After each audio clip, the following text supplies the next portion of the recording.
Hello, I'm Dr. Tim Frazier, coming to you from the LG Digital Studio at Georgetown University School of Continuing Studies. In focus today, bioterrorism. I'm joined by Dr. Darnell Harvin, who is a senior policy researcher at the RAND Corporation. He also teaches for the Masters in the Emergency Disaster Management program here at Georgetown. Welcome, Darnell. Good morning. How are you today, Tim? It's a pleasure to be with you. Thank you, Darnell. Darnell, the first question I have for you is, can you discuss the current threat environment for a bioterror event? Well, the current threat it's still being assessed. If most of the bioterrorism prevention and detection methods that we have to date really date back to 2001, 2002, after 9/11 and the anthrax attacks. And so as the threat evolves, we'll need to continue to evolve our detection and mitigation mechanisms. So, and the threat is out there. The threat comes from advancements in biotechnology.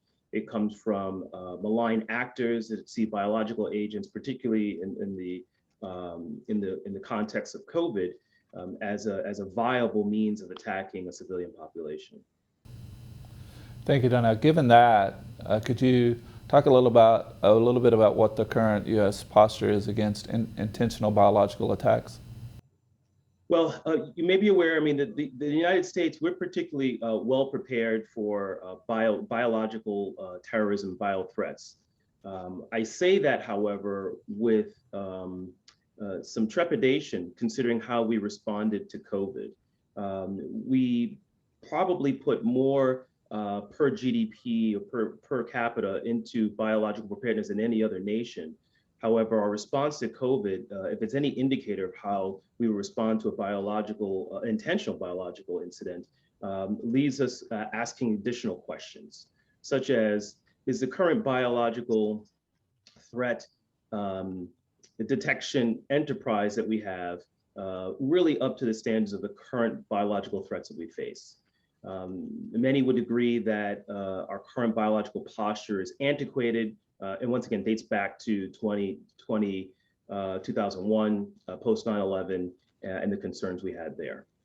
And so we do have a vast apparatus and many government agencies that are looking at this, but I think it's time now, post-COVID, as we emerge out of COVID, to take a real look at how we would respond if we were faced with the intentional biological incident. That's really interesting. It seems that COVID has really impacted virtually everything that's around us. So given that, how has the COVID-19 pandemic taught us anything about how bioterrorism event would unfold? And if so, what do you think it may have taught us? Well, that's a really good question, Tim. And so I'll just hit a couple of high-level points. The first one is forensics and attribution. We actually still don't, as a public health community, understand, and we may never understand, the origins of COVID-19. And so you put that in the context of an intentional biological incident. Ostensibly, a maligned actor, a bioterrorist, if you will, could launch what could look like a natural disease attack, and potentially get away with it, or get away with it for many years. And so that's of concern. International cooperation with forensics and attribution. The other thing that COVID-19 has shown us is this, what I like to call public health or medical hubris. For hundreds of years, if you had doctor in front of your name, you expected the population and your patients and other folks to just kind of lay down and listen to what you say and your directions. And I think we've seen a shift in that with vaccine hesitancy, anti-mask mandates, anti-vaccination campaigns. And so what it's going to require is public health and government really to meet people where they're at, as opposed to having people meet them at a very high technical or scientific level.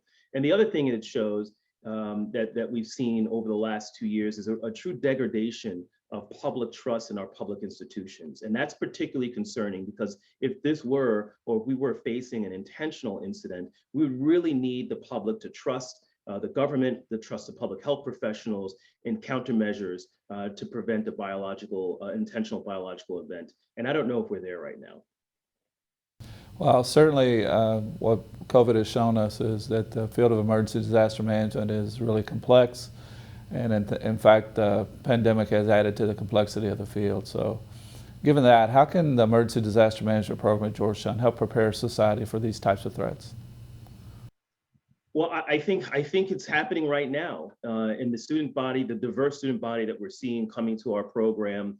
I will tell you that many, including the FEMA administrator, feel that over the last 2 years, emergency management, disaster management professionals have really come into their own. They've been asked to do things that they haven't been traditionally trained to do or asked to do. Set up points of distribution, set up congregate shelters, set up mass vaccination apparatuses while dealing with civil unrest, while dealing with natural disasters. I mean, this is really, the story of COVID is also the story of a multiplicity of disasters that are happening concurrently throughout the country. And with that said, I think that having that diverse skill set that the EDM program provides, not just public health, we have a public health course, we have a terrorism course, we have a very amount of courses that really will prepare the public health and public health emergency and the emergency management professional for all the threats and hazards they face in the future. And so the days of, emergency managers being kind of one-trick ponies and really just having a specific skill set are gone. We're facing a multitude of type of hazards, and we need to be prepared for them. Donnell, thank you for sharing your insights. It's been a pleasure talking with you. Thank you, Tim, and it's been a pleasure likewise. And thanks to everyone out there for watching. Stay tuned for more Georgetown SCS.